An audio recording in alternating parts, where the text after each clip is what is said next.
I feel I've had an impact on the students with art and humanities. Basically what I teach is it's an art and humanities. Art is just kind of secondary. Art is the end result. It's the outcome. It's getting kids to think critically about who they are and then who their brothers and sisters are. And whether you're dealing with any ethnicity, if you can look at somebody as your brother and sister, it makes you able to comprehend who they are as a human and as a person, for you to care more deeply. And so that is my whole intent. The outcome is an art project. The outcome is a piece of visual cultural art that can tell a story to the community.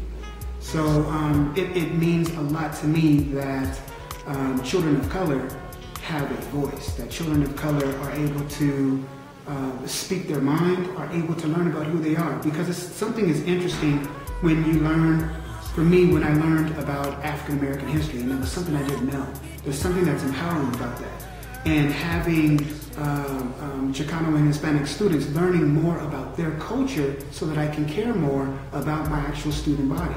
And so it meant so much to me to be able to share and grow. I grew. The more I taught, the more the students taught me. So it was a great opportunity as this give and take. So I wasn't the only educator in the room. Many of the students were also educators. And so it's been a great honor to have such an amazing group of kids in my teaching career that I wouldn't give them up for anything. And hopefully I can follow them and be with them. I think mentorship is a part of teaching. And I think what happens after school is as important as what happens in school. The ABCs and the 1, 2, 3s are great. We need that. And that's the foundation, that's the fundamentals. But we're also raising young men and women, and do they have their morals and their values and their ethics? Are they ready to go out into the world? Are they ready to face the ills when we have students that are having hard times mentally, physically, spiritually at home? Are you there for that extra time period after school? To me, life begins at 4 o'clock. And it's when you get, it's when me, myself, I get the flood of the real questions. And people kind of sneak in and they ask, okay, I'm getting ready to get kicked out of my house. Or I've been cutting myself. Or I had a close friend who was murdered and I considered killing myself. And these are the real life issues. Or I'm 17 and I'm pregnant. Or I'm going to drop out. Or these are the real questions that we have to deal with our youth. Calculus is great, English and writing is great, but can we get them through this patch and equip them with the weapons that they can go back and reflect on when they have the same issue in the future? I think my best quality as a teacher is to teach beyond teaching. Is to make sure that there is a moral to the story. Is to make sure there is some value to what a student is getting.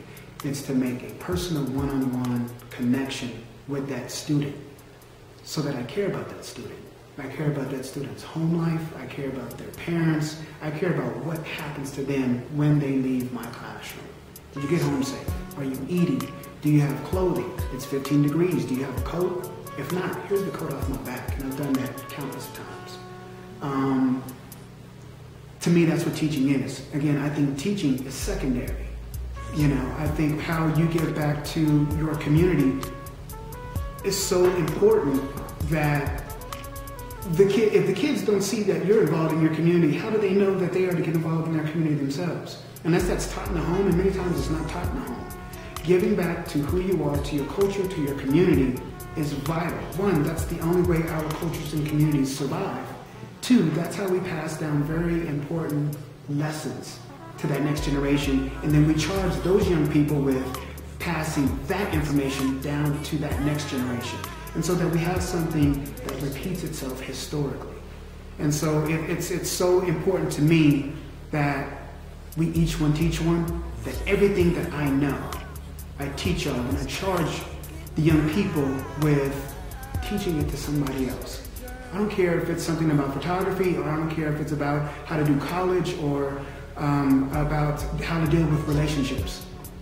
And as long as we can talk critically and we had some strong conversations that we can be honest with each other. And in my classroom, You can come down, you can shut the door if it's after school hours, and we have straight talk. Because a lot of times our students do not have the parent support, do not have the community support, the church support, to have open dialogue with adults. And so I try to provide that to my students. So me being a teacher, this is just one half. I think the mentor and the community activist is as vital, if not more important, to make sure that these kids are grounded and they are in tune with who they are and who they're going to be. Is far more important.